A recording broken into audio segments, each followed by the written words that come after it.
Television కి స్వాగతం. ఇక్కడ మీరు చూసినప్పుడు అనేక మీటింగుల్లో చూసాం.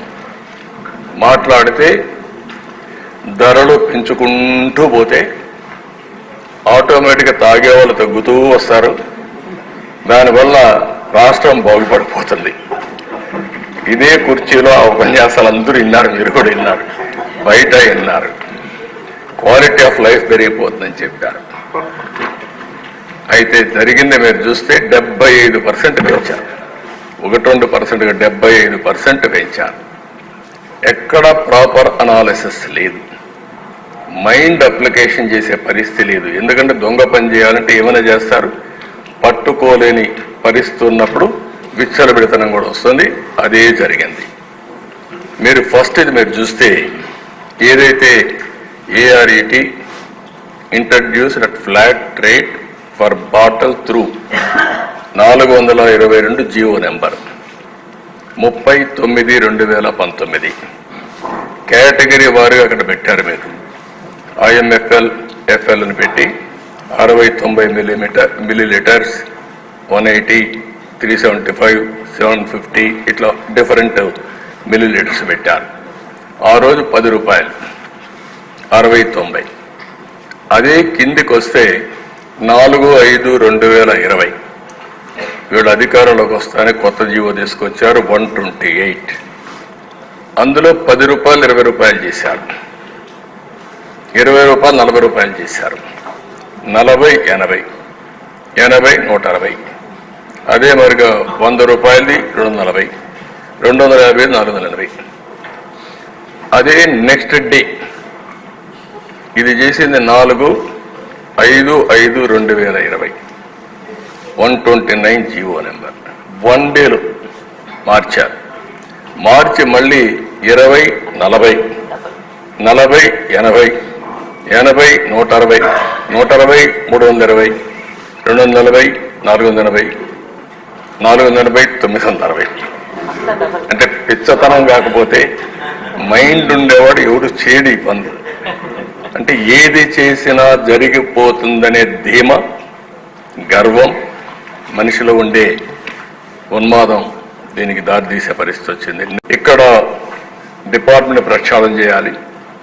Restructuring of the excise department, single line of control తీసుకొచ్చి ఎఫిషియెంట్ ఫంక్షనింగ్ కోసం ఏమేం చేయాల్సిన అవసరం ఉంది. ఇంకొక పక్కన ఎస్టాబ్లిషింగ్ కాంప్రహెన్సివ్ క్వాలిటీ కంట్రోల్, ప్రజల ఆరోగ్యం కోసం దీన్నంతా కూడా మనం ఆలోచించి ఒక సింగిల్ లైన్ ఒకటి, ఇంకో ప్రొడక్షన్ కానీ, సప్లై చైన్ కానీ, ప్రైమరీ డిస్టిలరీస్ కానీ, ENA కానీ, IMFL కానీ, డిస్టిలరీస్ కానీ, క్వాలిటీ ఇవన్నీ కూడా చెక్ చేసి అది కూడా మనం చేయాల్సిన అవసరం ఉంది. ట్రాన్స్పరెంట్ ప్రొక్యూర్మెంట్ పాలసీ, ఇది కూడా డిమాండ్ డ్రివన్ కింద ఎట్లా చేయాలనేది ప్రొక్యూర్మెంట్ పాలసీ ఇష్టానుసారంగా అలాట్ చేయడం కాకుండా పద్ధతి ప్రకారం చేయాలి. అదే మరిగా షాపులు, బార్లు పాలసీ కూడా తీసుకురావాలి. రీఎగ్జామినింగ్ లిక్కర్ ప్రైసింగ్ పాలసీ కూడా ఏ వెరైటీ ఎట్టు ఉండాలి, మళ్ళీ పేదవాళ్ళకి అందుబాటులో ఎట్టు ఉండాలి, అవన్నీ కూడా తీసుకురావాల్సిన బాధ్యత ఉంది. Next special campaign against illicit liquor NDPS పైన కూడా మనం చేయాలి. ట్రాకింగ్, ట్రేసింగ్ ఎట్లా చేయాలనో ప్రాపర్గా చేసే పరిస్థితి రావాలి. డిజిటల్ పేమెంట్స్ కూడా ఇంట్రొడ్యూస్ చేయడం, నాన్ కన్వర్టబుల్ డిబెంచర్స్ని రివ్యూ చేయడం, ఎట్లా దాన్ని మనం చేయగలుగుతాం అనేది కూడా ఆలోచించాల్సిన అవసరం ఉంది. అడిక్షన్ రీహాబిలిటేషన్ సెంటర్స్ కూడా పెట్టాలి. పెట్టి ఇవన్నీ కూడా కంట్రోల్ చేసే పరిస్థితి రావాలి. అప్పుడే మనకు కొంతవరకు కంట్రోల్ వస్తుంది. Next investigation into the allegations అవినీతి NDPL. దీన్ని ఏం చేయాలనో సభ్యులు మీరు కూడా చెప్పండి. మీరందరూ చెప్పిన తర్వాత దీన్ని ఏ విధంగా ప్రక్షాళన చేయాలి, ప్రజల్లో ఏ విధంగా ఎడ్యుకేట్ చేయాలని మనం చేస్తే తద్వారా రాబోయే రోజుల్లో ఇలాంటి తప్పు చేయాలంటే భయపడే విధంగా డెమాన్స్ట్రేటివ్గా చేయడం మనందరి బాధ్యత. దానికి గౌరవ శాసనసభ్యులు మీరు ఉన్నారు, ప్రజాప్రతినిధులు ఉన్నారు, మిత్రులు పవన్ కళ్యాణ్ గారు కూడా ఉన్నారు. అందరం కలిసి సమిష్టిగా ఆలోచించి దీన్ని టోటల్గా ప్రక్షాళన చేయాల్సిన అవసరం ఉంది. మరొక్కసారి ఇలాంటి చేయాలంటే భయపడే విధంగా డెమాన్స్ట్రేటివ్గా చేస్తే తప్ప ఇలాంటివి జరుగుతూనే ఉంటాయి. ఇది తరో ఎంక్వైరీ జరగాల్సిన అవసరం ఉంది. ఎందుకంటే ఎంత జరిగింది ఫ్రాడ్ అనేది కూడా మనం ఇంకొంచెం తరోగా పోతే తప్ప ఇది సాధ్యం కాదు. ఈఎన్ఏ దగ్గర నుంచి ఆల్కహాల్ సప్లైస్ అయిన దగ్గర నుంచి డిస్టిలరీ దగ్గర నుంచి ఎంత వచ్చింది, ఎంత ఆఫ్లో పోయింది, ఇవన్నీ కూడా తరోగా చేయాల్సిన అవసరం ఉంది. అందుకనే 5 సంవత్సరాలు లక్షల కోట్ల రూపాయలు నగదు అమ్మకాలు జరిగాయంటే అది కూడా సొంత డిస్టిలరీస్ పెట్టుకొని చేశారంటే ఇది చాలా భయంకరమైన పెద్ద స్కామ్ ఇది. ఇవన్నీ కూడా మనం చూసినప్పుడు నాన్ డ్యూటీ పెయిడ్ లిక్కర్ ఎంత పోయింది అవన్నీ ఉన్నాయి. ఫైనల్గా వాస్తవాలన్నీ బయట రావాలి.